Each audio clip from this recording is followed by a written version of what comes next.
Cada ano que passa traz consigo um novo tempo. Como o vento, o tempo leva e traz vida, e com ela se alternam diferentes momentos. É por isso que precisamos de pausas, para dar espaço ao silêncio e nele consolidar o que aprendemos e podemos escutar dos mais sábios e benevolentes. O Espiritismo é caminho da palavra, do silêncio, do sentimento e da imagem. É ação. Como um canal de prática de amor e difusão de conhecimento, a FEB TV existe para transmitir os postulados do Espiritismo e oferecer roteiros que permitam avançar nesta trilha que é a vida. Agradecemos muito a vocês por fazerem parte da corrente. Graças às doações, podemos realizar nossa missão de estar perto e propagar a doutrina espírita. Vamos seguir juntos, plantando e colhendo a paz. Seja você também um investidor do bem. Colabore com a FEB TV. Juntos podemos mais. febtv.com.br.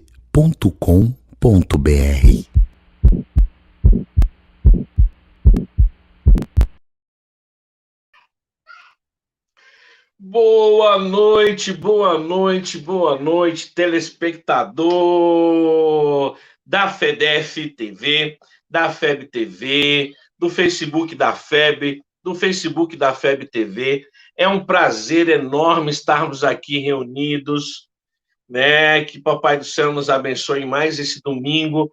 Vai chegando, vai compartilhando o link do vídeo. Isso é importante, viu? Nos ajude a divulgar. Você vai mandando o link, o pessoal já ir entrando e assistindo. Vem com a gente para mais esse domingo, para que a gente possa ter uma conversa gostosa sobre, e aí, você se ama? Como é que está o amor a si mesmo? É o nosso papo desse domingo. E para a gente começar, música. E hoje a gente trouxe uma banda muito querida aqui do Distrito Federal, que é a Nova Luz. A gente pensou lá no canal deles do YouTube, Brilho da Estrela, que tem tudo a ver com o nosso tema. Vamos ouvir, então, a banda Nova Luz.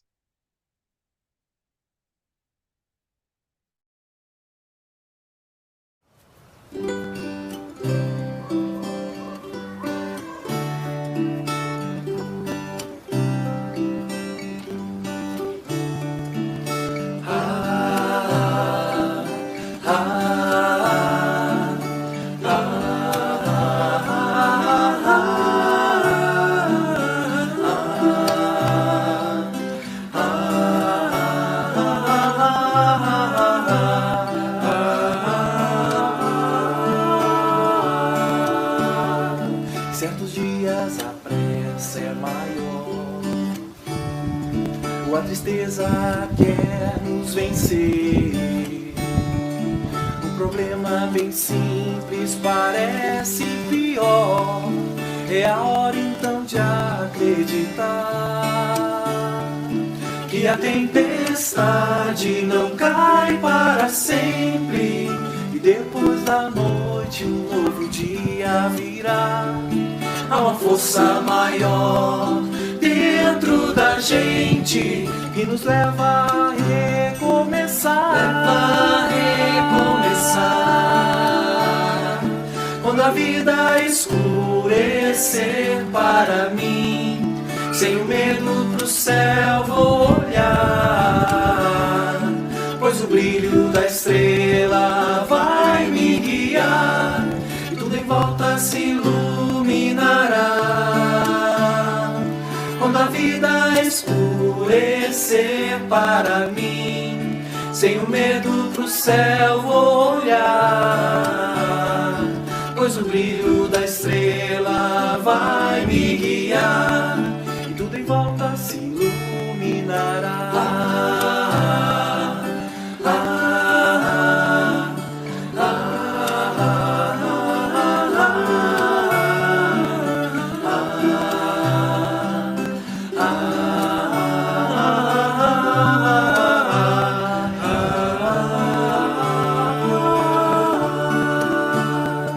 Certos dias a pressa é maior, a tristeza quer nos vencer. O problema bem simples parece pior. É a hora então de acreditar que a tempestade não cai para sempre, e depois da noite um novo dia virá. Há uma força maior dentro da gente que nos leva a recomeçar. Quando a vida escurecer para mim, sem o medo pro céu vou olhar, pois o brilho da estrela vai me guiar, e tudo em volta se iluminará. Quando a vida escurecer para mim, sem o medo pro céu vou olhar, pois o brilho da estrela vai me guiar, e tudo em volta se iluminará.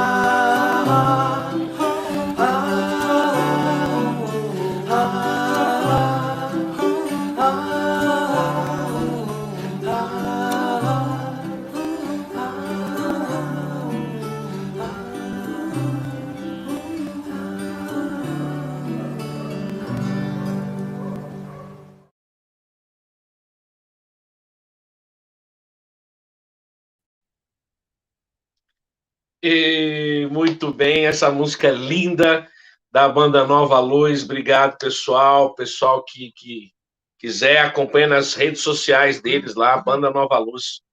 Uma banda muito incrível. Então, vamos falar hoje de um assunto tão importante. Para falar desses assuntos, trouxemos 2 convidados fantásticos para que a gente possa brilhantar a nossa tarde e ter uma tarde descontraída em família, para o jovem, mas para o pai, para a mãe, para todo mundo que estiver aqui nos assistindo, mais uma vez aí pela FEDEF TV, pela FEB TV, pelo Facebook da FEB TV e o Facebook da FEDEF também. Então, para conversar com a gente, a Rívia Maia e o Jaime Ribeiro, né? A Rívia aqui do nosso DF e o Jaime é de Pernambuco, não é isso, Jaime? Pernambucano. Estamos aqui. Que prazer enorme ter vocês aqui, que gratidão, muito obrigado por aceitarem o convite, viu? Para falarmos de um assunto tão importante que é o amor a si mesmo. Como é que está esse cuidado consigo, esse amor a nós, tá certo? Obrigado, primeiro, a gratidão, né? Obrigado a você, Betinho, pelo convite. Que alegria estar aqui com vocês. Maravilha, vai ser uma tarde maravilhosa. Estava muito animado para estar aqui com vocês. Desde a hora que o Paulo falou que vocês queriam conversar comigo, estou muito feliz. Obrigada, Betinho. Eu também queria agradecer muito aí o convite, inclusive te parabenizar por esse trabalho belíssimo aí com o jovem. Eu acho que tem espaço para isso e você ocupa muito bem esse espaço, né? E, Jaime, é um prazer estar aqui com você. Viu? Eu não te conhecia aí pessoalmente, mas eu já tinha lido aí seus livros, muito bacana, e nós vamos combinar que aqui eu vou aprender com você hoje, tá bom? Já vamos deixar isso acertado. Vou desapontá-la, né, Betinho? Eu estou aqui para ouvir a Rívia, para ouvir você, Betinho, e ouvir o pessoal também, né, Betinho? Que pode mandar, isso. Já pode mandar perguntas, já pode mandar uma série de interações, né? É isso aí. Vamos bombar o nosso chat com perguntas. E é importantíssima a participação de vocês. Isso, vai lá, escreve, manda para a gente ter esse bate-papo gostoso, que essa virtualidade está ocasionando coisas sensacionais. Não sei o que vocês pensam, mas estamos conhecendo gente do Brasil inteiro falando de assuntos importantes, pela TV7, pela FEB TV, pela FEDEF, pelas federativas do movimento espírita, pelos jovens que estão se movimentando nos Instagrams da vida, no TikTok da vida. É tanta coisa boa acontecendo que a gente vai perdendo a noção, mas não vai perdendo a alegria que está sendo esse momento, que estão surgindo tantas luzes, a gente não está tendo noção e vai ter noção, acho que daqui a pouco. e a gente vai ver, gente, olha aquela live que legal que foi, olha aquela que juntou o Jaime com o Haroldo, e aí juntou o Rossandro com o fulano, e a gente, daqui a pouco, alguém vai montar um livro desse espaço virtual que aconteceu aí. Mas antes de montar esse livro, vamos conversar, Rívia. Primeiro você falar um pouquinho sobre essa questão do amor a si mesmo e sobre a experiência que você tem na área educacional junto aos jovens. Tá certo. Então, gente, olha só, concordo muito aí, viu, Betinho? Eu acho que a gente vive um momento de uma riqueza ímpar, né? A gente nunca viu tanta coisa boa acontecendo nessa dimensão tecnológica que tem unido os corações. E eu acho que isso é o grande ganho desse momento tão adverso que a gente vive, que é a pandemia. Mas hoje a gente vai falar aqui um pouquinho a respeito do auto-amor, do amor a si mesmo.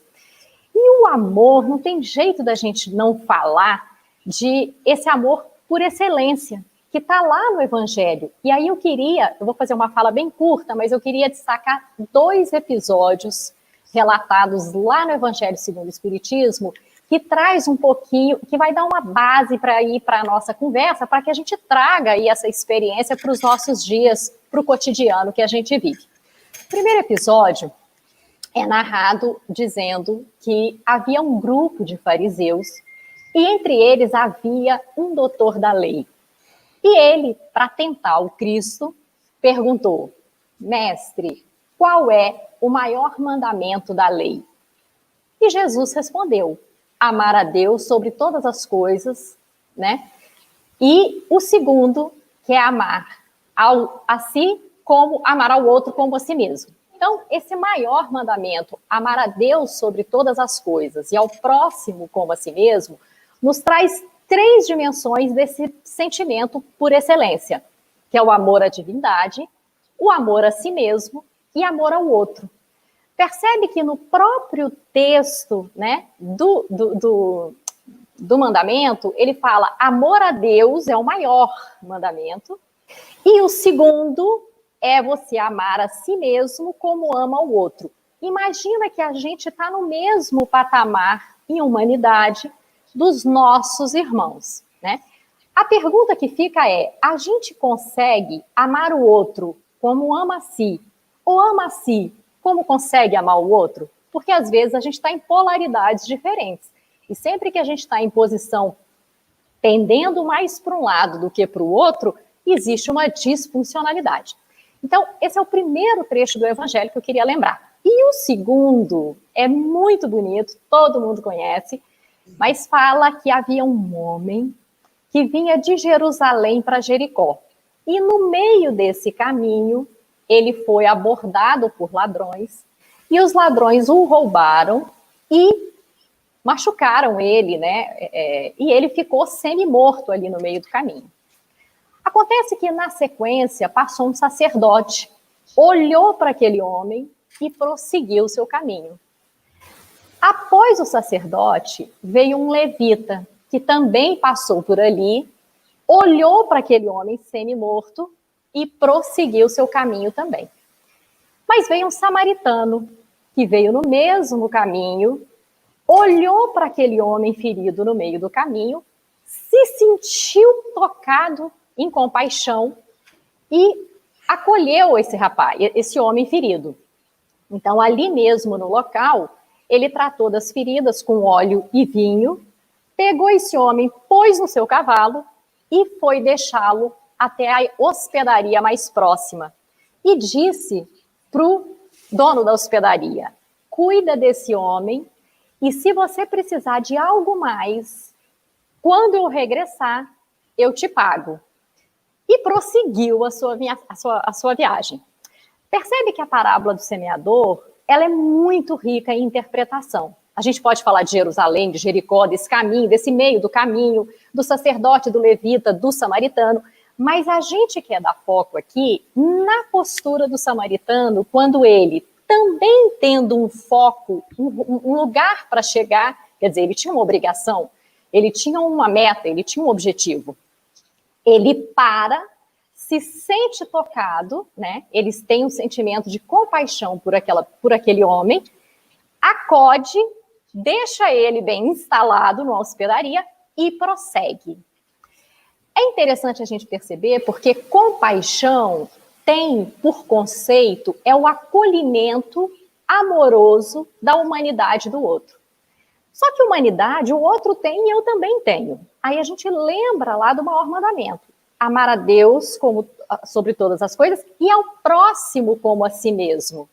Percebe que o sacerdote e o levita passaram sem nada, não fizeram nada, indiferentes à dor do próximo, que tinha uma humanidade tanto quanto a deles.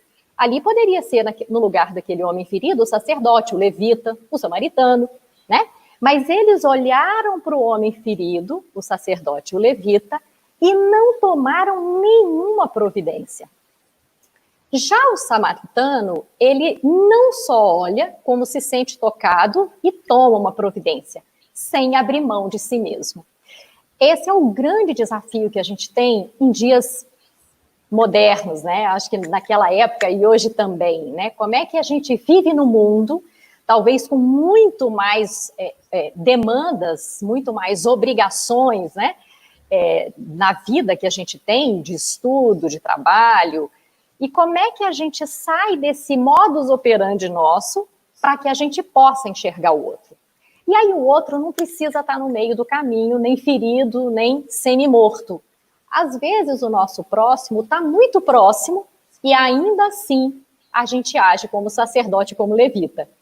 Então, a reflexão, eu acho que ela traz assim uma provocação para a gente entender essa tríade, né? Essas 3 direções do amor. É amor a Deus, a si mesmo e ao outro. Se o outro eu só posso amar na medida que eu amo a mim mesma, como é que eu falo em amor a mim mesmo sem não considerar o outro? Né? E como é que eu falo de todo esse amor entre eu e meus pares se eu não reconheço o amor da divindade? Então, é importante a gente perceber que o amor é um sentimento extremamente sofisticado, mas todos nós estamos mergulhados nele. A gente não sabe que a gente está mergulhado no fluido cósmico universal? O que é o fluido cósmico universal?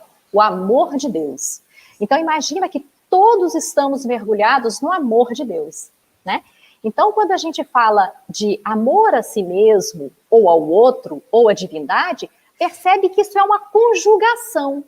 Aí a pergunta: a gente consegue melhorar esse amor por si mesmo? Claro que consegue. Aliás, o amor a si mesmo, ao outro e a Deus é uma habilidade que a gente vai desenvolvendo. A gente pode dizer assim. Então, quer dizer que eu vou construindo ao longo da minha caminhada evolutiva. Eu tive uma criação e não tenho uma eternidade pela frente.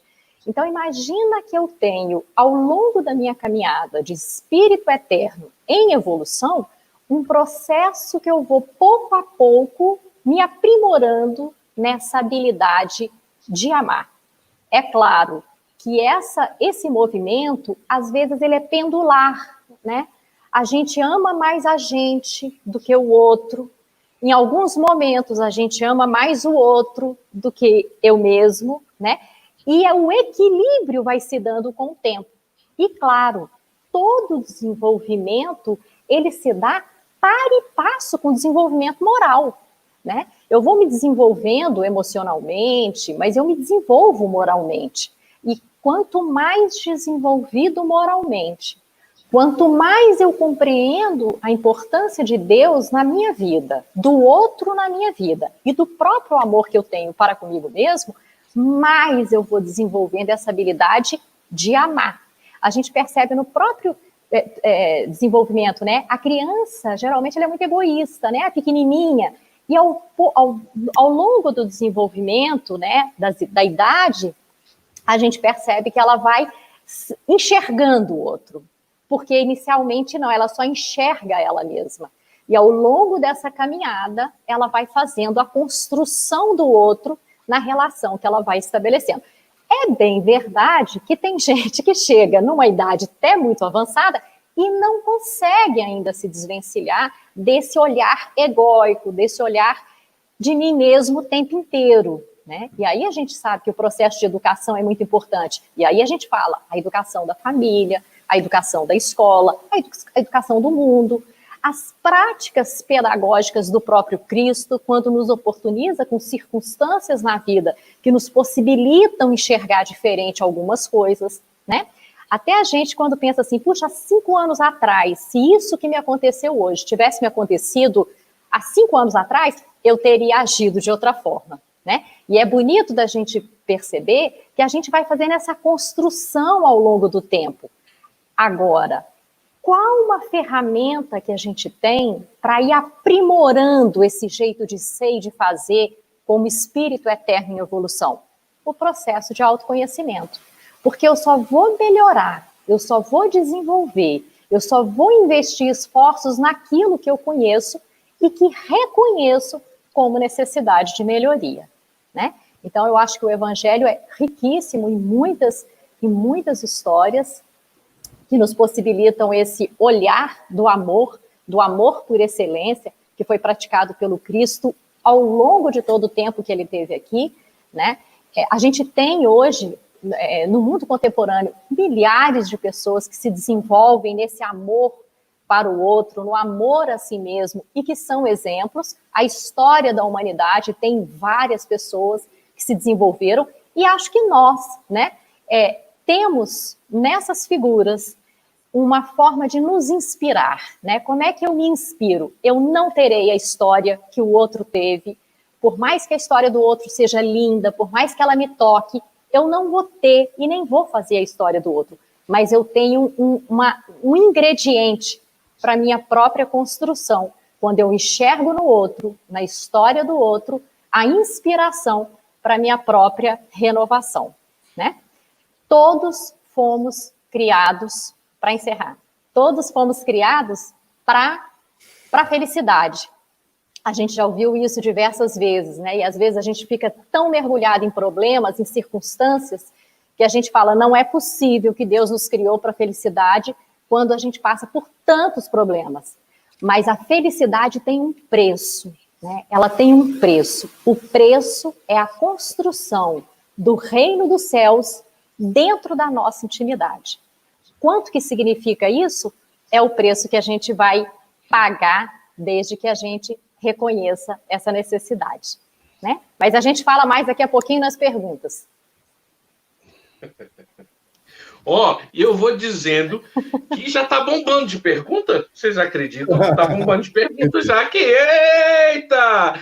Quando a gente fala desses assuntos que aparentemente parecem simples, quantas dúvidas surgem, né? O Evangelho de Jesus é simples, né? Gente, já tem gente de Aracaju, Belo Horizonte, Curitiba, São Paulo, Recife, Bagé, Niterói, Guarulhos, Caxias do Sul, Rio Grande do Sul, Carbonita, Minas Gerais, já deve ter mais por aí, tá bom? Beijo grande para todos vocês, não esquece do nosso joinha. Jaime, eu sei que você escreveu um livro, Empatia. Riva, você está com a capa aí. Olha aí. Super recomendo. Li, tá, gente? O amor assim mesmo, amor. Como é que funciona nessa história toda? Encaixa.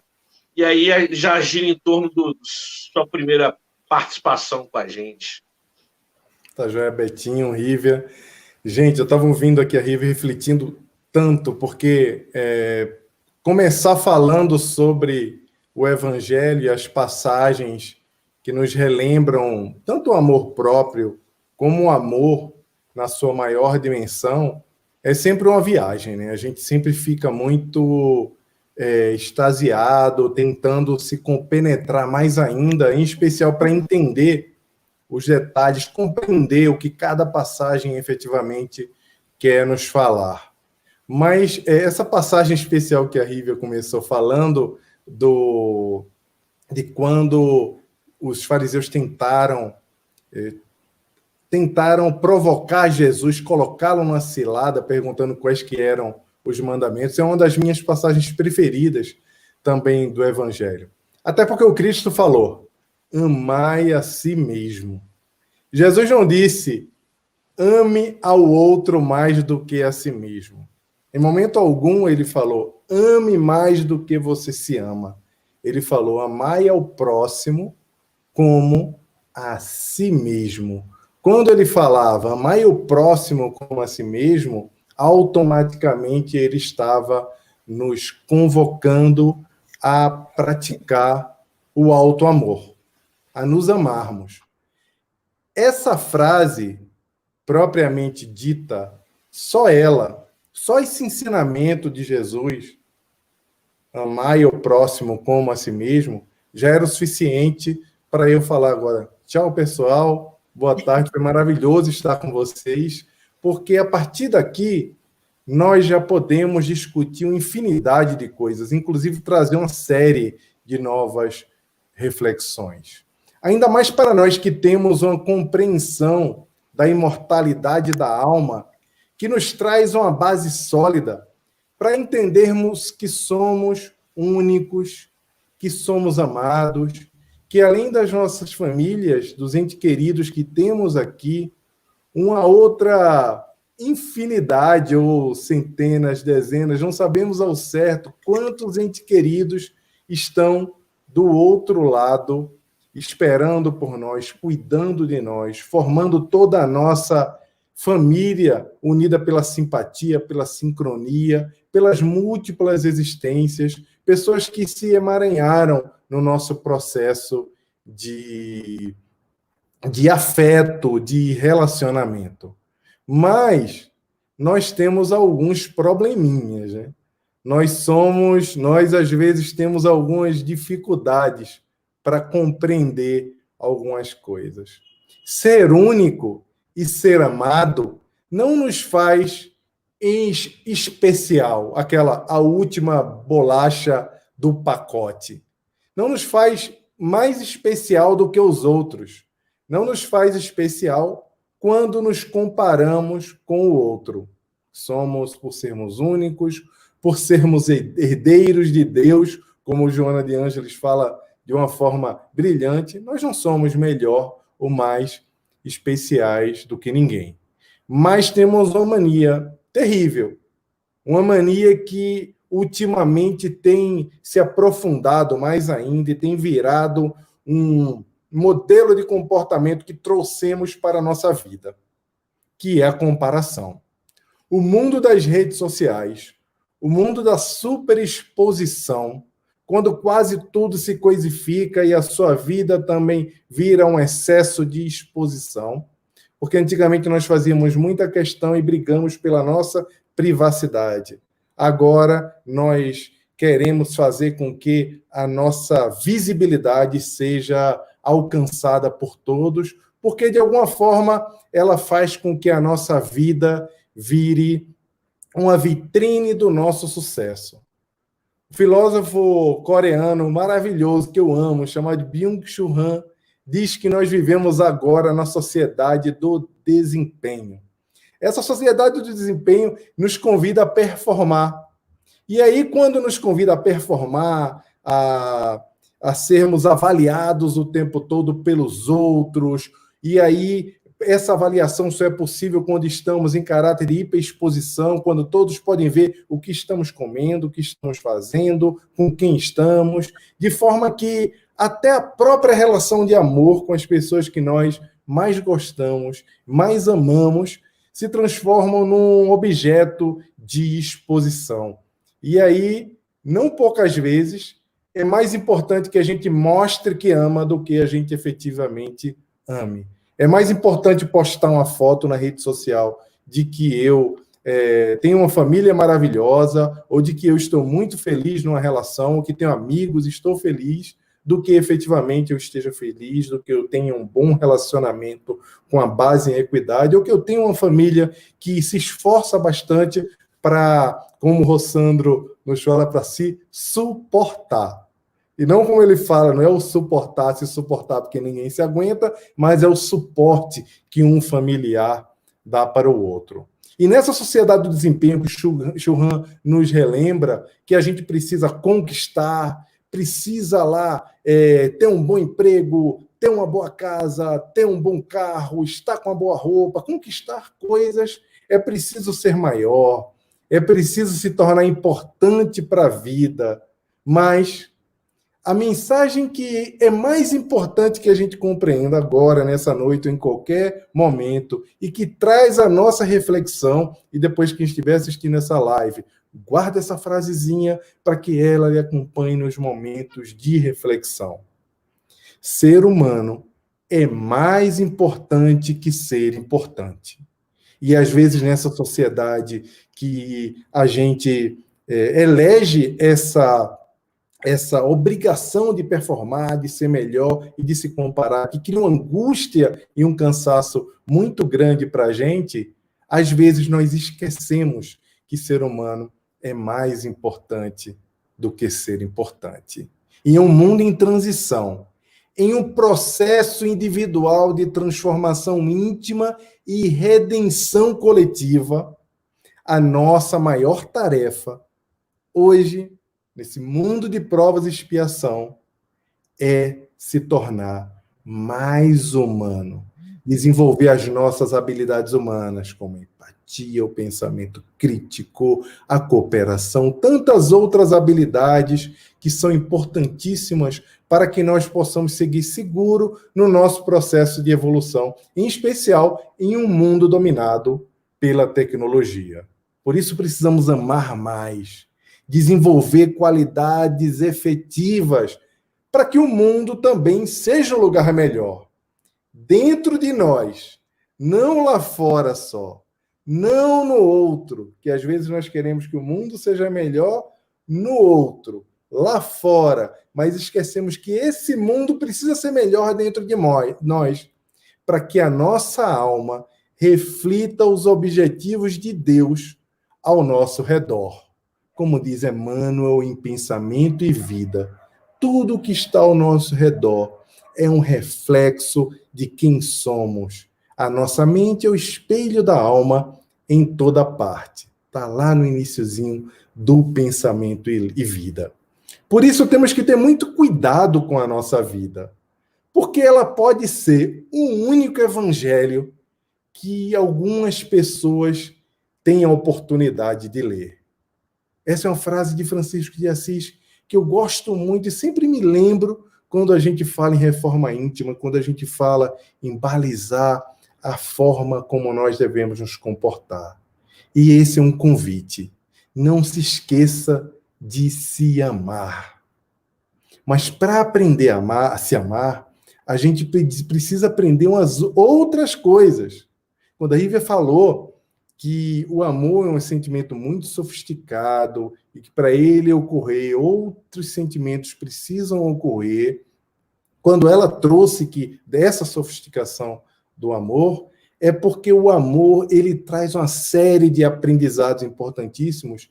E, pessoal, não vamos aprender lendo romance, não vamos aprender lendo Há 2000 anos, nem 100 anos de solidão, que são romances que eu amo. Só vamos aprender essas coisas amando, mas, obviamente, existe uma série de indicadores, de proteções e de vivências que podemos aprender com as pessoas que são mais experientes ou com a própria psicologia. Com observação também, se você for esperto, você consegue compreender algumas dinâmicas no processo do autoamor. Uma delas, e que é muito importante, é que todos nós precisamos aprender a perder. A perder é quando nós, por exemplo, terminamos um relacionamento, ou quando não nos amam mais. É importante que nós tenhamos a dignidade para não demorar onde já não exista mais amor por nós. A gente precisa também, nesse processo de aprendizado da perda, de dizer, olha, esse relacionamento, ele não existe mais porque eu não sou mais amado. Então, você pode considerar isso porque o seu cérebro dá o comando de que isso é uma perda. Então, você precisa primeiro aprender a perder sem achar que a sua vida está perdida. E aprender a perder é quando, em algum momento, alguma coisa não funciona para você e você ressignifica aquilo ali como um momento e não como a sua história, como se tudo fosse se transformar em perda. Uma outra coisa muito importante a aprender também é que precisamos nos afastar de quem nos coloca para baixo. Pessoas que estão sempre trazendo comportamento, ou trazendo contra-incentivos, desestímulos. Eu não sei se acontece com vocês, mas é bem comum. Você posta alguma coisa na rede social, uma coisa bacana, muita gente curtindo, interagindo, tendo reaction, e tem um amigo que dá um print no teu post, coloca lá no grupo e manda zoando você. Via de regra, se você colocar alguma coisa sobre espiritualidade para um grupo do trabalho, as pessoas estranham. Porque toda vez que você está construindo a tua espiritualidade, toda vez que você está cuidando da tua saúde mental, está querendo fazer alguma coisa que causa um certo estranhamento para as pessoas que estão interessadas só na cultura pop, ou em sair para se confraternizar em bares, que é a única forma que encontram para se confraternizar. Quando você começa a puxar a tua espiritualidade e ela começa a aflorar por todo lado, as pessoas estranham e elas vão tentar te colocar para baixo. Você vai escrever um livro, alguém vai zoar, vai te colocar para baixo, vai reclamar, vai dizer que aquilo não vai dar certo, vai dizer que você não vai dar para nada, vai dizer que você não vai ser bem-sucedido, vai dizer que você é burro, que você não consegue. Sempre tem alguém para dizer que nós não somos capazes. E um grande aprendizado, por mais que doa, por mais que a gente admire aquela pessoa, conheça há tanto tempo, é melhor que a gente se afaste para que aquela pessoa se cure dessa vontade de fazer com que você se sinta menor. A grande verdade é que a vida, sozinha, vai afastar silenciosamente quem não está na mesma sintonia que você. E o pior, essa escolha não vai ser sua. Muitas vezes essa escolha não é sua. Sabe aquele seriado que está muito na moda agora, que está bombando, que estou quase acabando aqui, a Catarina, a gente está maratonando ele, que é o Dark? Tem uma frase no Dark que é muito importante da gente também fixar. O fim é o começo. O começo é o fim. O fim é o começo. Todo fim pode ser um recomeço. E efetivamente é um recomeço. Então, quando as coisas não funcionarem mais e você se sentir mal por isso, tentar entender o que poderia ter feito para que desse certo numa relação específica, estou falando para os jovens, seja elegante, seja pleno, como as meninas falam, não bota a mão assim, né? Fala, seja plena e vai embora, mesmo doendo. Jean-Jacques Rousseau, ele dizia que todas as paixões são boas quando você é o dono delas, e todas as paixões são más quando nos escravizam. Então você é dono do amor, você é dono da paixão, você é dono das suas emoções, não quando você as controla, porque emoções nem sempre se controlam-se, mas quando você as compreende. E o melhor, quando você aprende a aceitá-las. E o mais importante disso tudo é entender que não existe subordinação afetiva. Vou repetir. Não existe subordinação afetiva em relações. Sejam elas relações entre namorados, sejam elas relações entre esposos, seja ela relação entre amigos. A única subordinação afetiva possível para nós, factível e que deve ser aceita, é a subordinação afetiva a Deus primeiramente. Lembra lá da Rívia? Amai a Deus sobre todas as coisas. Esse é o primeiro mandamento. E a subordinação afetiva aos nossos pais, aos nossos responsáveis, a quem nos criou, a quem nos trouxe ao mundo. É preciso entender que o sucesso nas nossas relações acontece quando as coisas estão ordenadas. E na relação de casal, essa ordem diz que os dois são iguais. Não existe subordinação afetiva e não importa que tipo de jogo, que tipo de game, que tipo de compensação afetiva que exista dentro daquela relação é apresentada a você. Você tem que ter a dignidade de saber que só pode estar numa relação onde existe esse equilíbrio. Seja com um amigo, seja com um parceiro, uma parceira, essa ordem de equilíbrio é muito importante. O olhar de amor, ele deve ser primeiro para nós mesmos, depois para os outros. Só assim que espalharemos o amor por meio do nosso olhar, que refletirá ao nosso redor o nosso potencial divino. Tem uma história que eu gosto muito, é uma história que aconteceu com Franz Kafka. Kafka foi um dos maiores escritores da humanidade, autor do Metamorfose, de O Processo, e antes dele desencarnar, ele desencarnou muito novo, ele tinha tuberculose.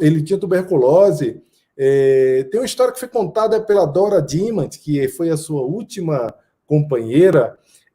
Ela diz que Kafka, por estar muito doente, ele precisava todo dia tomar ar, caminhar, tomar ar puro, ele precisava fazer caminhadas matinais. Ele morava em Berlim nessa época, e toda vez ele ia a uma praça que ficava perto da sua residência. E toda vez que ele ia a essa praça, ele via uma garotinha lá brincando, ele ficava observando a garotinha. E um desses dias ele chegou na praça e viu que a garotinha estava chorando copiosamente, estava chorando muito. E tinha uma série de pessoas que estavam ao redor da garotinha e tentavam consolá-la. E aí, quando Kafka se aproximou lá daquela multidão, tentando entender o que acontecera, disseram que a garotinha tinha perdido a sua boneca, a sua companheira, uma boneca que ela estava sempre brincando com ela. Então, Kafka ficou vendo aquela dor real daquela garota, ele foi para casa pensando naquilo, pensando como aquela criança se sentia tão magoada por ter se separado da sua companheira, a boneca, que se chamava Bridja, por sinal, a boneca, um nome, bonito nome, por sinal. Então ele teve uma ideia em casa. Ele teve uma ideia de como escrever uma carta para a menina e entregá-la no outro dia, dizendo que ele era um carteiro de bonecas e que a Brígida não tinha sumido, não tinha sido perdida. A Brígida tinha feito uma viagem e escreveu uma carta para ela para contar por que ela tinha sumido. Então, no outro dia, o Kafka foi na praça e deu a carta para a menininha e falou: olha, eu sou um carteiro de bonecas e eu tenho uma carta da Brígida para você. E a menina, muito animada, abriu aquela carta, ficou curiosa, e aí, quando a menina leu a carta dizia: perdão por não ter avisado, saído sem avisar, eu peço desculpas, mas eu tinha uma viagem marcada, eu precisava conhecer o mundo e eu não tive tempo de me despedir. Mas eu prometo que em todo lugar que eu passar, eu vou escrever uma carta para você, para nós continuarmos conectadas e matarmos a saudade. E assim a menina ficou mais confortada e o Kafka, toda semana, levava uma carta para a garotinha, contando de todos os lugares que ela tinha passado. E trouxe uma carta lá de Paris, de Veneza, da África, da Tanzânia, passou por vários lugares. Não tendo mais o que escrever, porque ele já estava cansado. Imagina, um dos maiores escritores do mundo se dedicando a escrever cartas para uma garotinha que ele nem conhecia. Imagina, inclusive, o teor dessas cartas, a profundidade que tinham essas cartas, que nunca foram encontradas, mas que foram recriadas por Jorge Sierra com a licença poética. Ela escreveu até um livro sobre isso, recontando a história dessas cartas. Então, quando ele não tinha mais o que falar, ele falou: eu vou comprar uma outra boneca. Mas, certamente, ela vai reconhecer que essa não é a boneca dela, não é a Brígida. Então, vou escrever uma carta explicando por que eu mudei.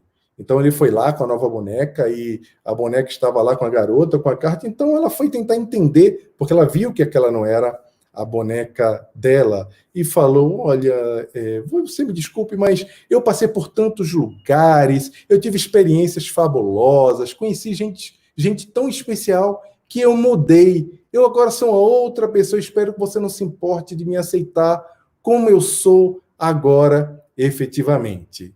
E aí, no final do livro, a Jorge Sierra encerra de uma forma fabulosa. Ela traz uma forma poética para encerrar o livro, e ela diz que a menina, já crescida, já adulta, encontra dentro da boneca uma última carta. E nessa última carta de Kafka, ele dizia o seguinte: tudo aquilo que você ama eventualmente você vai perder, mas o amor vai voltar para você de uma outra maneira. Gente, vocês são amados. Você é amada. Você é amado por Deus. Nunca se esqueçam disso. Por isso, amem-se a si mesmos. Não é, Betinho?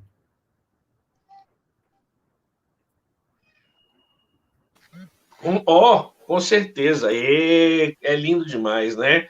A Rita também botou essa mensagem jogando para cima, o Jaime também. Mas eu vejo, né, por algumas perguntas, alguns comentários, né? Antes, tem aqui um pedido, Jaime, para repetir o filósofo coreano que você falou. Rapaz, é um nome difícil, né? Byung-Chul Han. Byung-Chul Han. Pronto. Eu escrevo aqui no chat, você coloca lá no... Pronto, depois o Ito sobe. O Ito sobe, bota no chat. Deixa eu pegar um... eu vou escrever aqui. Eu ia pegar um livro dele, mas eu vou escrever aqui. Isso. Uma das dificuldades que eu vejo que as pessoas têm... Gente, não esquece de participar aí, escreve no chat, bota suas dúvidas, que eu vejo que surge em uma e outra pergunta a confusão na cabeça das pessoas do amor a si mesmo, o amor próprio, com egoísmo. Então, é uma pergunta que aqui a gente teve do Josimar Souza. O amor a si é uma questão egoísta diante do próximo? E aí, como é que interpreta o amor próprio? Outra pergunta aqui que foi do Ito aqui, né? Então, são perguntas que eu também vejo, às vezes, os jovens ficam perguntando, mas a gente, nessa nossa cultura, quando a gente fala que tem que se amar, a gente está sendo egoísta. Como é que é isso? Então, Betinho, eu acho até que eu falei um pouquinho sobre isso, assim, porque essa é uma dúvida muito natural, super natural. A gente que está começando a desenvolver essa habilidade, a gente muitas vezes fica sem saber qual é a medida. Eu estou amando muito a mim e esquecendo o outro, ou eu estou me doando muito ao outro e esquecendo de mim? Na verdade, esse movimento é pendular, né? Em alguns momentos a gente vai amar mais a gente, em alguns momentos a gente vai amar mais o outro. E a questão é que o tempo vai proporcionar esse equilíbrio, né? Isso é uma questão de tempo, de conhecimento próprio, de conhecimento de si mesmo e de aprimoramento dessa habilidade do amar.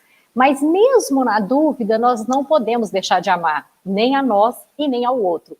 Percebe quando a gente fala do samaritano, que ele enxerga o outro quando ele é tocado de compaixão. Então, quando a gente tiver dúvida se a gente está sendo egoísta com o amor próprio, a gente ver se a gente não está sendo indiferente com o outro, né? Porque a indiferença é quando a gente se acha melhor, ou quando a gente não enxerga o outro. Vou dar um exemplo prático dos nossos dias. A gente não precisa, né, ver alguém caído na nossa frente, né, assim, para poder praticar a caridade ou para se tocar de compaixão. Mas às vezes a gente é abordado no trânsito, abordado na rua, né, sobretudo agora nesse momento de pandemia, onde alguns estão tendo o privilégio de ficar em casa, têm essa opção de ficar em casa, mas muitos não têm, né? E muitas pessoas que trabalhavam no subemprego, que eram, né, de serviços que simplesmente não tem mais, né, a sua fonte de renda, essas pessoas estão relegadas, né, a um próprio abandono. Então, às vezes, a gente vai ajudar alguém e a gente julga. Por exemplo, a gente fala assim, eu tenho um dinheiro para dar, mas para quem eu vou dar? Né? Então, quer dizer, é uma forma que a gente tem de fazer um julgamento. Então, isso é um processo de caridade egoísta, porque ele parte do meu julgamento. Eu preciso saber quem merece o meu dinheiro ou quem merece o meu tempo, né? Se o samaritano tivesse pensado isso, ele teria passado batido no homem ferido também, ele não teria dado atenção. Então, eu acho que a gente sempre pensar com compaixão. Há alguém ao meu redor ou em torno de mim para o qual eu estou agindo com indiferença? Porque o amor a si mesmo nem sempre ele está acontecendo quando eu não enxergo o outro. Às vezes eu estou em total abandono. e abandona o outro também. Por isso que a gente costuma dizer, em processos de depressão, em processos de tristeza profunda, por perdas que nós tivemos, e das mais variadas, a cura está no enxergar o outro. Porque quando eu olho o outro, eu consigo enxergar um pouco de luz que tem em mim, né? Então, essa medida vem com o tempo e esse equilíbrio, né, é uma conquista que a gente vai fazendo ao longo da nossa caminhada.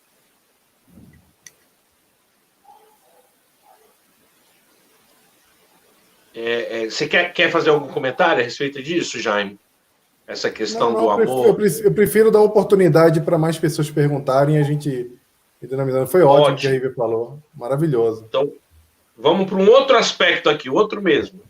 Qual o papel da evangelização no auxílio para o despertar das crianças e jovens na busca pelo amor próprio? Quer falar, Rívia, que eu responda? Pode falar, Jaime. Bom, o papel da evangelização, qual é o papel, né? A pergunta é qual é o papel? É todo. Porque o conhecimento do evangelho, e aí eu vou me até ao nome, a terminologia é evangelização aqui, e não levar para o processo da evangelização infantil, porque eu não entendi se a pergunta é específica do trabalho que é feito dentro da casa espírita ou se é quando a gente fala de evangelho. Porque muitas vezes o evangelho feito aos domingos ou quando os pais vão para a casa espírita e deixam a criança lá para a criança passar pelo processo de evangelização, ele é insuficiente, porque a criança vai viver o evangelho lá naquele horário, enquanto os pais estão ocupados em alguma atividade, mas eles não vivenciam o evangelho em casa. A casa não tem evangelho no lar. Quando tem evangelho no lar, por alguma razão, os pais dão uma carta de liberação para as crianças e para os jovens, para eles não participarem em casa, como se conversar sobre os ensinamentos milenares do Cristo fosse alguma coisa que não é usual e que é chata para o jovem. E falar sobre o comportamento humano, falar sobre o nosso guia e o nosso modelo que foi deixado por Deus aqui na Terra para que nós possamos seguir. Falar sobre isso dentro de casa, incluir as crianças e os jovens, é essencial, porque quando o espírita faz isso, ele esquece tanto dos ensinamentos de Emmanuel, quando lá no Pensamento e Vida ele fala no berço, capítulo 14, 15, 13, 14 e 15, berço, filhos e família. Quando ele fala da importância em especial, e tem um outro capítulo que é educação, que está linkado com isso também, na verdade o livro vai linkando todo, a gente esquece da missão e da tarefa dos pais de depositar o melhor de si mesmo e o melhor que conseguiu adquirir de virtudes de compreensão da vida, para que aquela criança possa vencer, já que ela está mais suscetível na idade, o quanto criança, o quanto jovem, possa vencer todas aquelas inclinações que já traz do passado, todas aquelas tendências que traz do passado. Então, o papel da evangelização no processo do amor a si mesmo, ele é total. Porque quando você traz lá o evangelho, vou lembrar de novo da fala da Rívia, do que eu falei no início, que é amar o próximo como a si mesmo, essa frasezinha só, se colocar em todo o evangelho e repeti-la com uma certa regularidade, vai fazer com que a criança entenda que ela primeiro precisa se aceitar e cuidar dela mesma, que ela primeiro precisa se amar para depois amar o outro, e isso não tem nada a ver com o egoísmo. Isso tem a ver com a aceitação do caráter especial que cada um possui.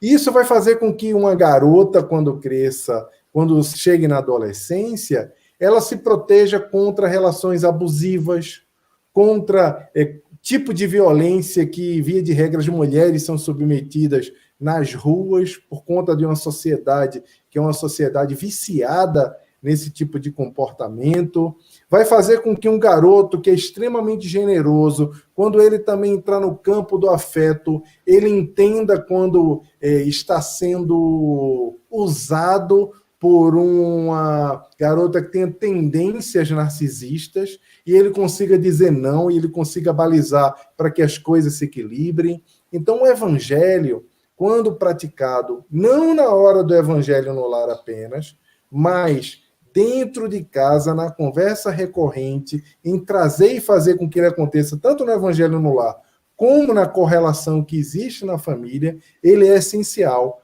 para essa construção. E não só no encontro na casa espírita para papai e mamãe poder ver a reunião. Isso só não é suficiente.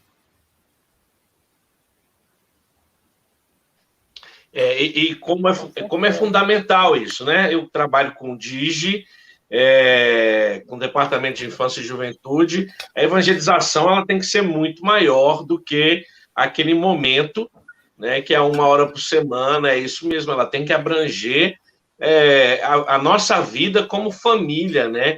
O evangelho tem que estar em todos os momentos da nossa vida, e isso é fundamental para que o amor se desenvolva da melhor forma possível, como vocês foram falando aqui para a gente, dando as dicas do dia a dia. E se isso não cresce dentro do ambiente familiar, junto com a evangelização, fica mais complicado, né? Aí, Betinho, pois é, aí você depois chega mais para frente. Eu falo sempre isso, até sempre que eu tenho oportunidade, que a criança nasce com alguns dias, ela já tem uma camisa do time de futebol que ela vai torcer e ela não sabe. Ela já sabe uma série de coisas que os pais começam a contar naquela narrativa de construção daquele indivíduo. Mas a criança chega lá aos 14, 15 anos e não teve contato algum com a espiritualidade.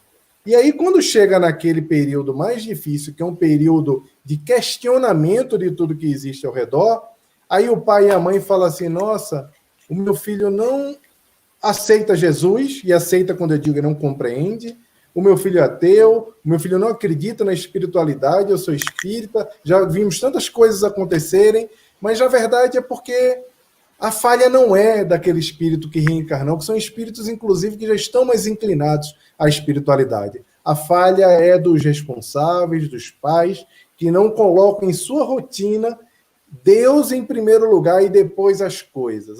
Lembra daquela história do performar, ter, eu comparo o meu filho com o filho do outro para o meu filho possuir mais, ele ter mais acesso que o outro, ele ser mais bem-sucedido porque ele fala o idioma, porque ele tem uma boa escola, mas esquece das habilidades humanas e da espiritualidade. Aí, às vezes, fica difícil para aquele espírito se encontrar no caminho, porque dentro de casa o estímulo não é suficiente. Entendeu? Não é, Rívio? Você concorda? E acho assim, a evangelização sozinha ela não vai dar conta, né? Ela não dá conta. Eu acho que a família até sozinha dá conta. Uma família bem integrada, harmônica, ela dá conta. Mas a evangelização sozinha não. Porque quando a gente fala de evangelho, e a gente fala de espiritismo, que é o evangelho redivivo, a gente fala de uma experiência. Experiência é algo pessoal e intransferível. A evangelização é um espaço privilegiado para que as nossas crianças façam essa experiência com a divindade o quanto antes. Ela pode nem acreditar no Deus que a gente acredita, inteligência suprema, causa primária de todas as coisas, mas a criança ter a certeza de um pai criador, de algo maior, né? Eu acho que isso é importante, porque essa é uma experiência que nós vamos vivendo ao longo da vida, e ela vai se aprimorando. Por isso que o exemplo aí que o Jaime deu, às vezes a criança chega lá no final, na hora dos questionamentos, completamente desguarnecida de referência, né? Então, acho que a evangelização tem um papel muito importante, mas o da família é essencial. E adorei a fala, viu, Jaime? Porque é isso que a gente às vezes conversa com as famílias. Como é que você tem dividido seu tempo, né, para a vida imortal, né? Qual é a qualidade que você dá dos seus tempos para a vida imortal? Porque nós somos imortais. Então, trabalho material, trabalho espiritual, como é que funciona isso, né? Como isso é importante, né? Gente, tem participações aqui de Uberlândia, do Gama, Belém, Landário, Grupo Espírita Viana de Carvalho e Corpo, Ceará, Florianópolis, Foz do Iguaçu, Chapecó, Espera Feliz, São Gonçalo, Rio de Janeiro. Obrigado, gente. Manda seu comentário aí, tá? Tem um comentário aqui São da Gonçalo, Ana... São Tamo Gonçalo junto, aí. São Gonçalo, São Gonça, tamo junto. Não sou de lá não, mas adoro o pessoal de São Gonçalo. Top. A Ana Maria fez um comentário assim: vi numa live que precisamos nos aceitar com todos os aspectos. O que acham disso? Então, deve ser com todos os seus próprios aspectos, né? sim, sim, claro, a gente deve se aceitar. Mas não é uma aceitação pacífica, né? Pacífica no sentido de passiva, né? Ela deve ser pacífica, mas ela não deve ser passiva. Porque quando a gente fala de se aceitar, a gente está falando de você aceitar o contexto em que você está, o contexto evolutivo, as dificuldades que você ainda enxerga. Às vezes eu sou egoísta, eu sou vaidoso, eu sou orgulhoso, eu sou invejoso. Eu preciso aceitar, porque só vou conseguir me desenvolver quando eu reconheço a minha fragilidade. Agora, uma coisa é você reconhecer e cruzar os braços que está tudo certo.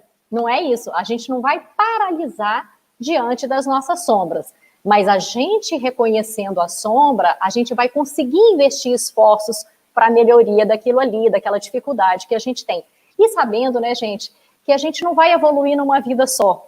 Né? A gente não vai fazer um processo, porque às vezes a pessoa fica assim, fica triste mesmo, né? Ah, mas eu sou uma pessoa muito vaidosa, então eu não consigo nem me desenvolver em alguns aspectos da minha vida porque a vaidade não permite. Ótimo, se você chegou a essa conclusão, perfeito.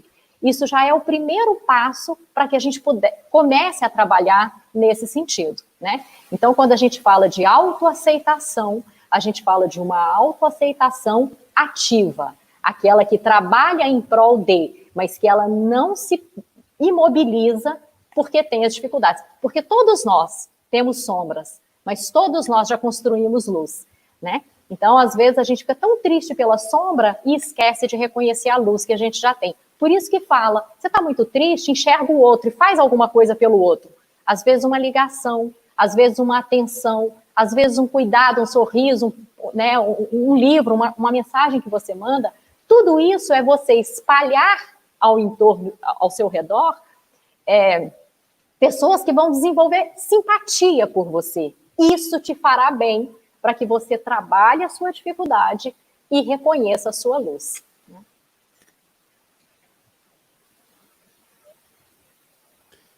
Inclusive, Betinho, eu aproveito para falar sobre que, bem breve, sobre o que a Rívia falou. Eu lembrei agora que tem uma pessoa de Brasília, uma amiga muito querida, Daniela Migliari, que ela escreveu um livro chamado Abraço à Sombra, que é um livro importantíssimo para todo mundo entender e aceitar também as coisas que estão dentro de nós, que muitas vezes nós negamos.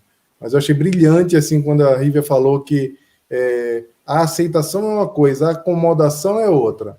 Emmanuel, ele diz que a vontade é a grande governadora da nossa mente.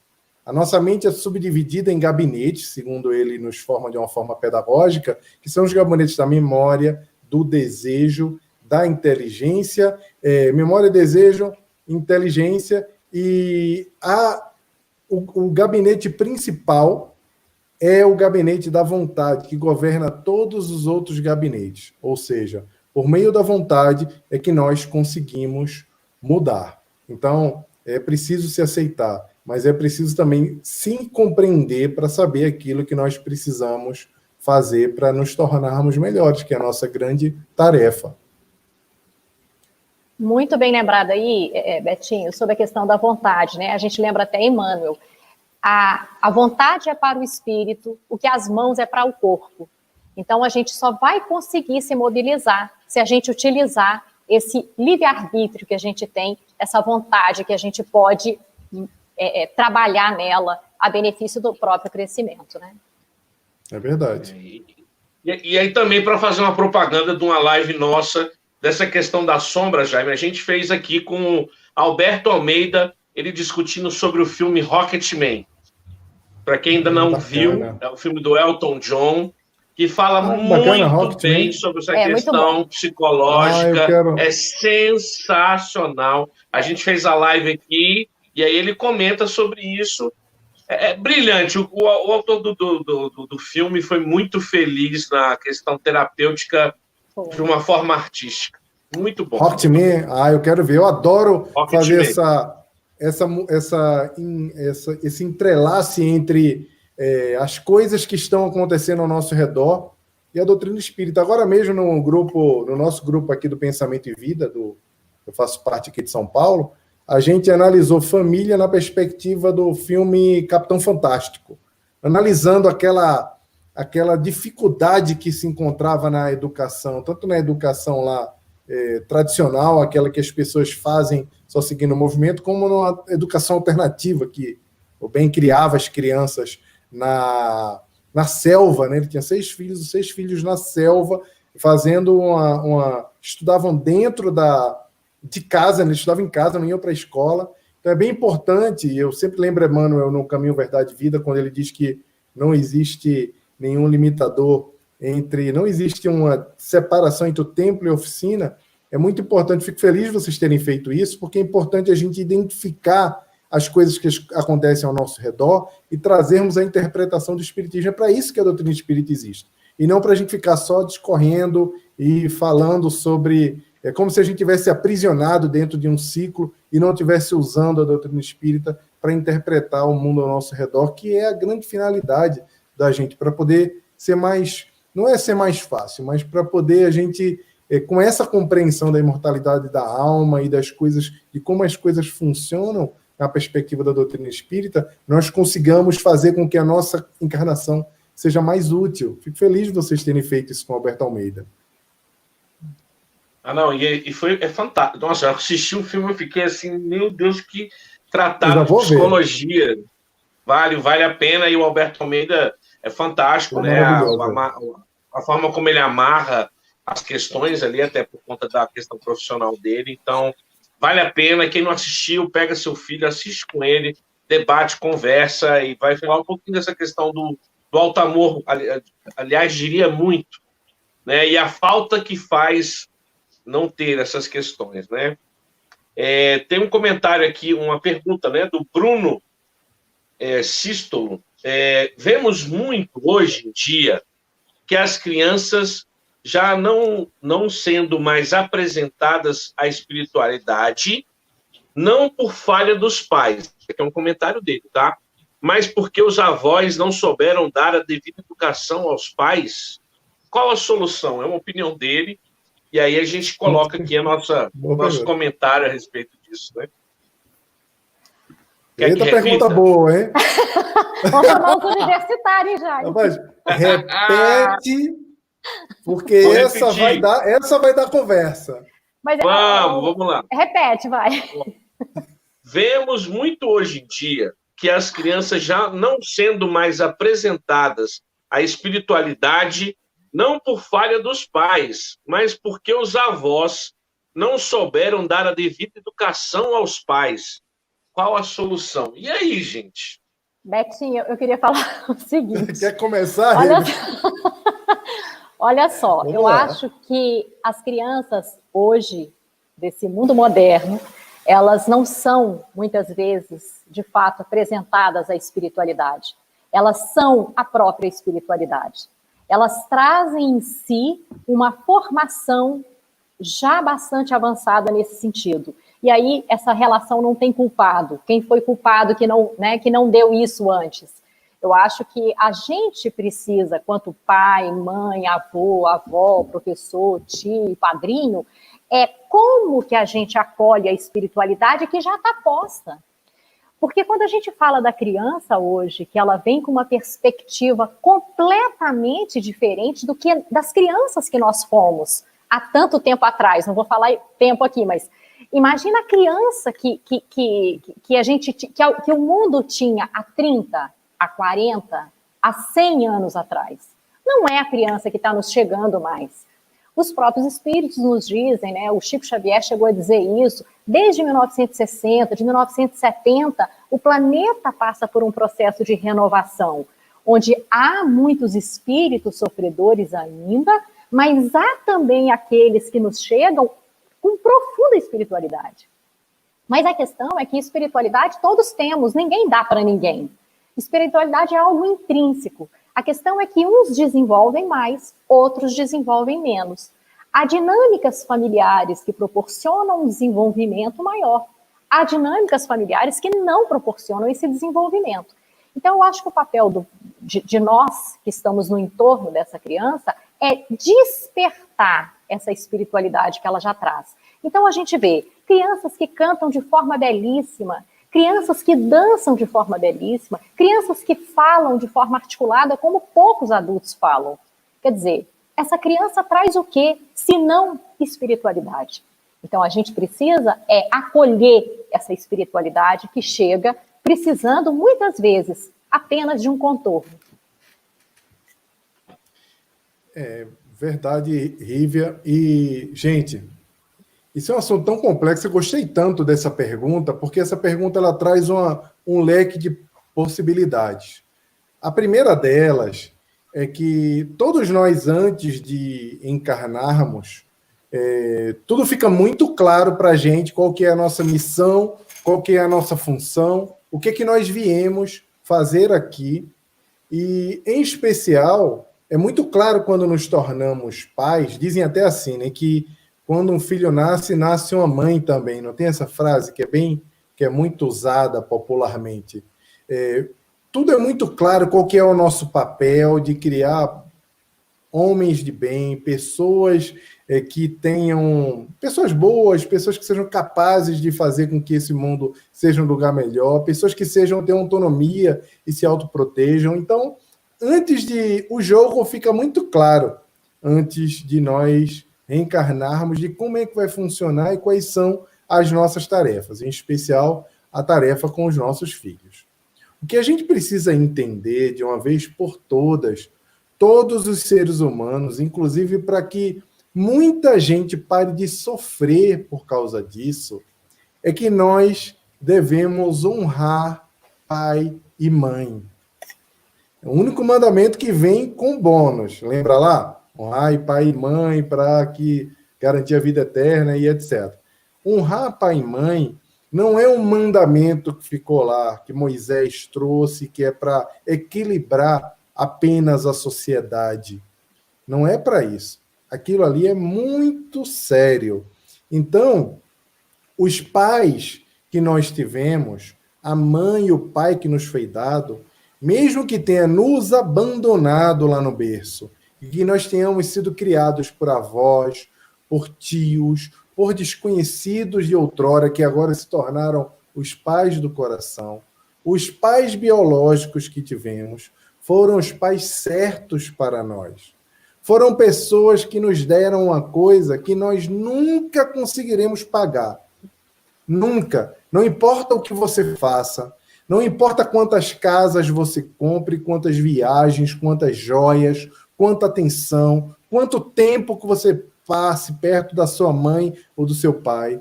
É uma dívida, e dívida mesmo, vou usar essa palavra aqui, impagável, porque foram as pessoas que proporcionaram a você a vida. Então vamos esticar da vida, ok, mas não me educaram na espiritualidade. Mas a culpa não é bem deles, a culpa é dos meus avós.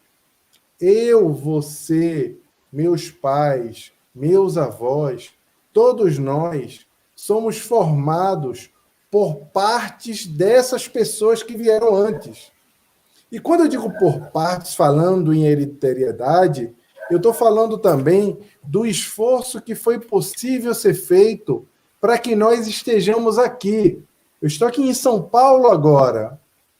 Quantas noites, quantos prantos, quantas dificuldades, quantas vezes que precisou-se para o trabalho, quantas vezes precisou-se se privar do sono, quantas vezes se privou-se de tantas coisas, quantas coisas a minha mãe, o meu pai, no curto período de tempo que ficou comigo, ele fez para que eu estivesse aqui onde eu estou hoje. E antes deles, qual o esforço que o meu avô, que não completou nem o ensino fundamental, trabalhando com sua pastinha, indo para a rua para ter o melhor, para sustentar 5 filhos, para que aquela alimentação fosse suficiente, para que minha mãe conseguisse adquirir a maioridade, para que ela, na maioridade, pudesse ser uma mulher fértil e me trouxesse a vida minha aos meus irmãos. Então, antes de a gente trazer qualquer tipo de discussão, é preciso a gente entender que nós somos o que somos, e não importa com que dificuldade somos, ou quanto somos maiores ou melhores, ou piores, porque antes de nós, muito amor, muito suor, muita dedicação, muitas lágrimas foram depositadas para nos formar.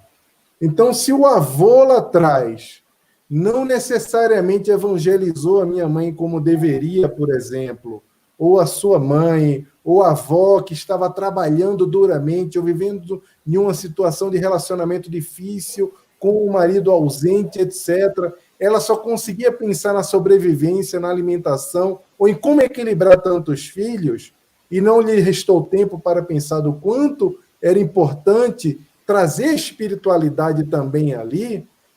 Isso não foi por falta dela, ela só entregou, ele só entregou o que era possível. A gente só entrega aquilo que é possível para nós, e a gente precisa, nós, como filhos, como netos, precisamos tomar e aceitar isso com muito carinho, com muito amor. E agora, o que é que nos cabe? Por meio da vontade, por meio dessa compreensão, iniciar um novo ciclo nessa família. Porque muitos desses antepassados que não trouxeram a mensagem do Cristo para dentro da nossa casa irão regressar no mesmo seio familiar, e agora nós teremos a oportunidade de evangelizá-los. Então, antes de nos preocuparmos, porque lá atrás não houve um processo de dignificação da espiritualidade na nossa família, que nós sejamos agentes para que essa espiritualidade possa fluir para as próximas gerações, alcançando esses espíritos que retornarão aos nossos laços, e nós seremos todos felizes, porque em Cristo todos nós encontramos a espiritualidade, encontramos o amor que cabe dentro do nosso coração.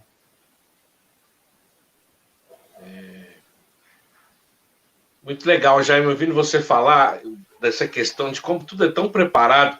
Eu só consigo lembrar de um capítulo, que é a reencarnação do livro Missionários da Luz, né?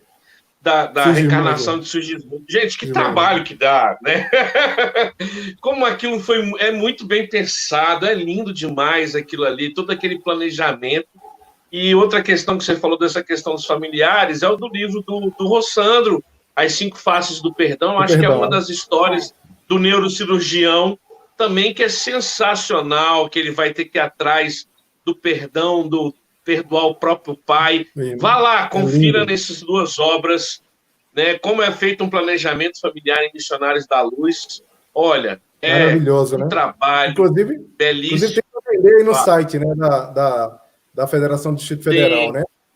Pronto, Jaime, olha só, você lembrou, clica lá, entra lá na FEDEF, na livraria, bota aí o endereço, o pessoal quiser ir lá na livraria virtual lá da FEDEF, Missionários da Luz, e os 5 Faces do Perdão, não sei se tem, mas tem sim. Vale a pena você dar uma investida e dar uma olhadinha, é uma história sensacional, que aí vai trazer essas histórias do avô, do pai, etc. Muito legal, né?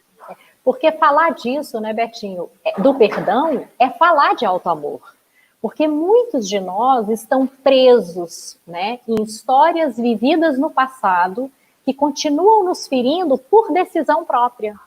Então, essa questão do perdão é essencial, né? Se é uma ferramenta que a gente tem para começar a estabelecer esse equilíbrio do amor próprio, é o perdão, né? Sem margem de dúvida. Tem até uma Elaine, acho que foi Elaine, deixa eu ver aqui. Não, aqui, Elaine. Eu perdoo meu inimigo, mas não consigo amar. É errado? Claro, né? A gente vai viver processos em níveis, né? Que bom que a gente perdoou. Amar é um outro passo, que talvez não vai ser restrito a esse momento, a essa circunstância, mas só de perdoar, lembrando que perdoar não é esquecer, não é fingir que nada aconteceu, porque aconteceu, é a ressignificação. Quando eu olho para o passado, para aquilo que me feriu, para aquilo que me perturbou, e eu ressignifico, né? E eu consigo fazer um processo de perdão. Agora, amar é uma outra etapa, que certamente Deus nos dará circunstâncias devidas, se não agora, ali mais à frente, para que a gente consiga elaborar esse sentimento por excelência, que é o amor. Jaime, você tocou um pouquinho em Joana, mas aqui o Arthur estava falando, você quer complementar mais alguma coisa sobre Joana de Ângeles na questão do alto amor? Falou, podia falar um pouquinho, mas eu sei que você tocou um pouco na sua fala, mas tem mais alguma coisa de Joana de Ângeles sobre o alto amor, ou a Rívia também, que queira trazer para esse bate-papo do... A minha citação da Joana foi sobre aquela mensagem que o Divaldo sempre nos relembra de que nós somos herdeiros de Deus. Então, isso é uma mensagem muito bonita que nos lembra da nossa condição de potencial do Vós Sois Deuses, do potencial que existe dentro de cada um de nós. Essa foi a perspectiva que eu quis trazer. Eu não recordo agora, eu sei que tem um livro da Joana que fala bastante do alto amor, mas eu tenho esse livro em inglês aqui, eu não sei nem o título dele, que eu comprei lá em Chicago, em uma ocasião, não sei o título dele, que é um livro lindo. Eu posso buscar aqui, dar um Google para procurar qual que é da série Joana de Ângeles, a série psicológica da Joana de Ângeles, que é muito bacana o livro, é um livro que me tocou profundamente. Eu acho que é o Homem Integral, não? Não é não. Não é não? Não, eu posso pegar ele daqui a pouco e mostrar aqui para vocês. Talvez até esteja por aqui. Deixa eu ver se ele está aqui. Aqui. Não é não. Mas eu vou achá-lo aqui daqui a pouco e mostro para vocês. Não estou achando aqui não, porque tem mais livro lá dentro. Depois eu mostro para vocês. Mas uma coisa que eu queria falar, Betinho, ainda sobre essa coisa do amor ao próximo, aproveitando que a Rívia falou, é que Emmanuel, no Pensamento e Vida, ele diz que existem duas asas que levam o espírito humano até Deus. Uma delas é o amor e a outra é a sabedoria. Antes da sabedoria, ele até fala assim, o conhecimento precede a sabedoria.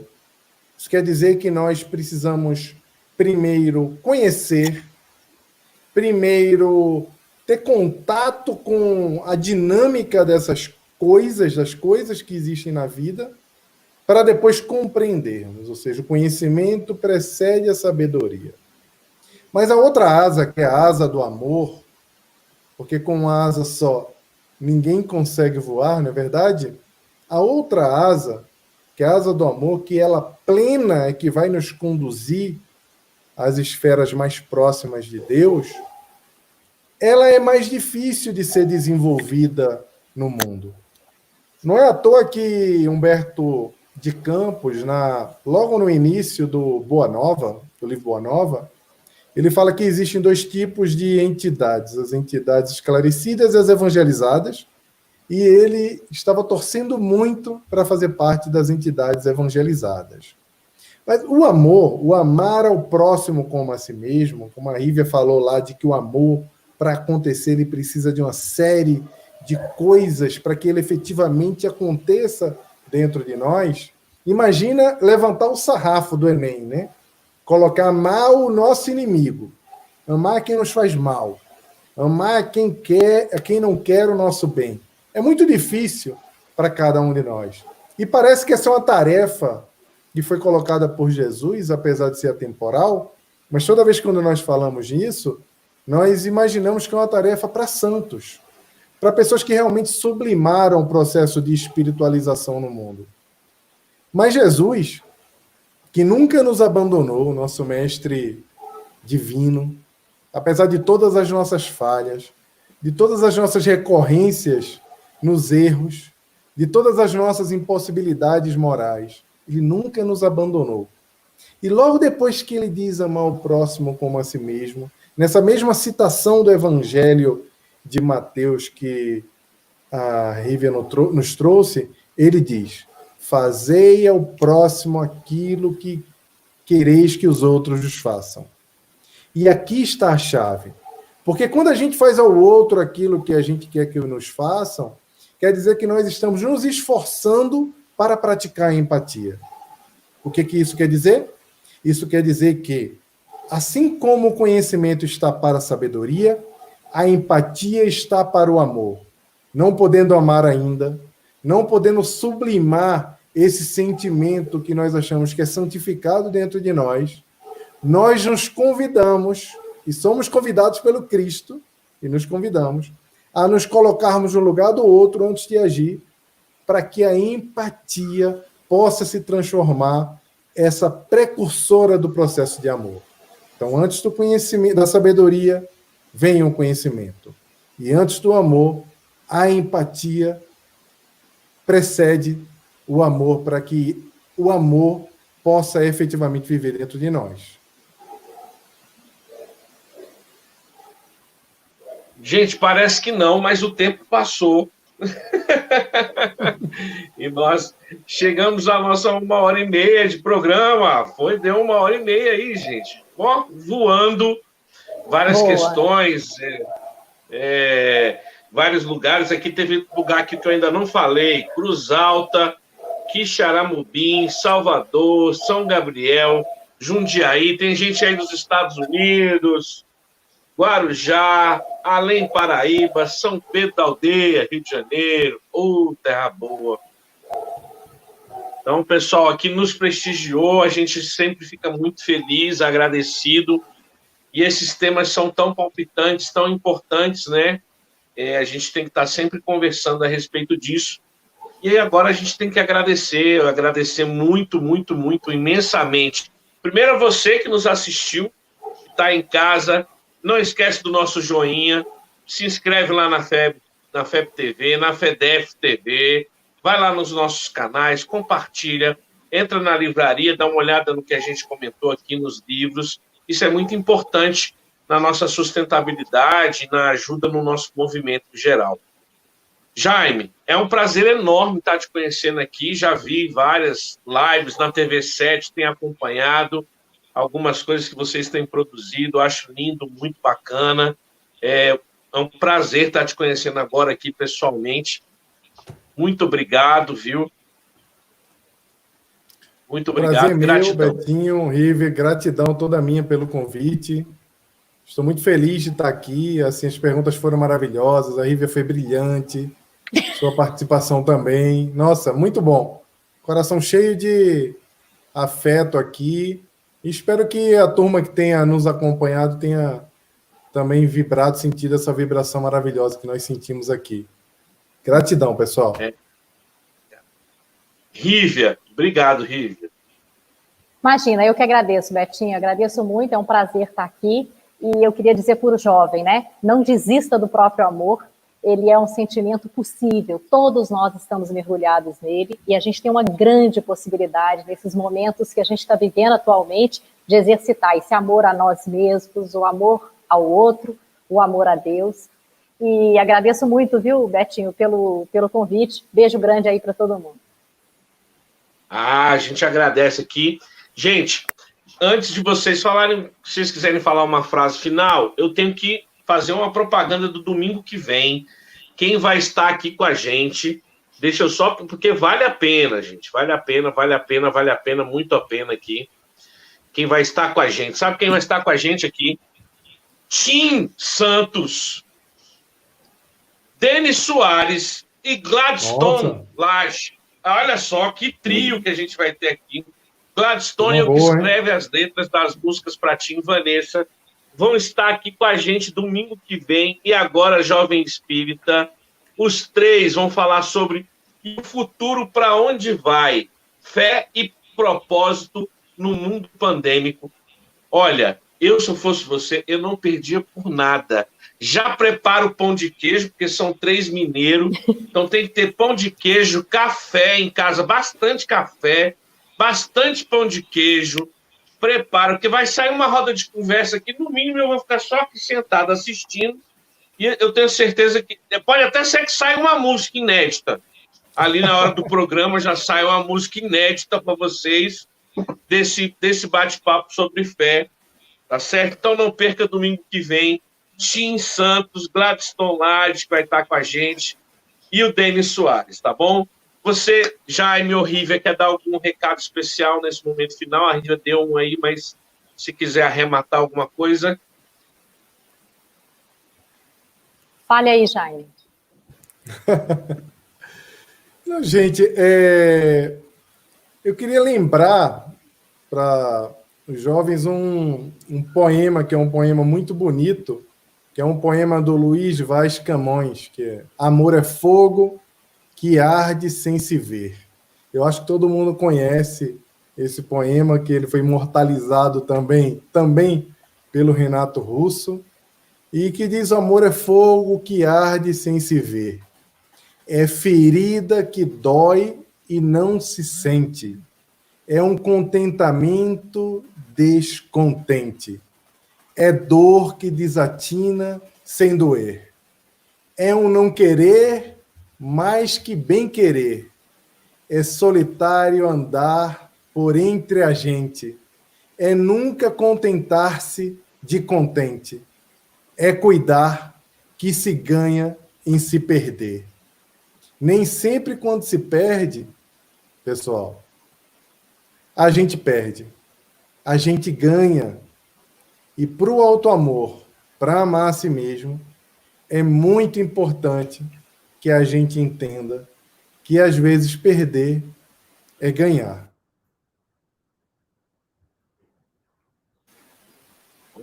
Eu diria que é fundamental isso que você falou aí. É importantíssimo. Obrigado, gente. Sempre lições. E para a gente encerrar, uma música muito conhecida já no movimento espírita brasileiro, que vem aqui do DF, do Alexandre Paredes, que se consagrou com essa banda Nova Luz. A música é Ele, falando do nosso pai querido. Um beijo no coração de vocês e até domingo que vem. Tchau, beijo, tchau, gente. pessoal. Obrigada, tchau, Jaime. tchau. Beijo, Obrigado a todo Betinho. mundo. Tchau, gente. Obrigado. Tchau, Rívia. Tchau, Betinho. querido.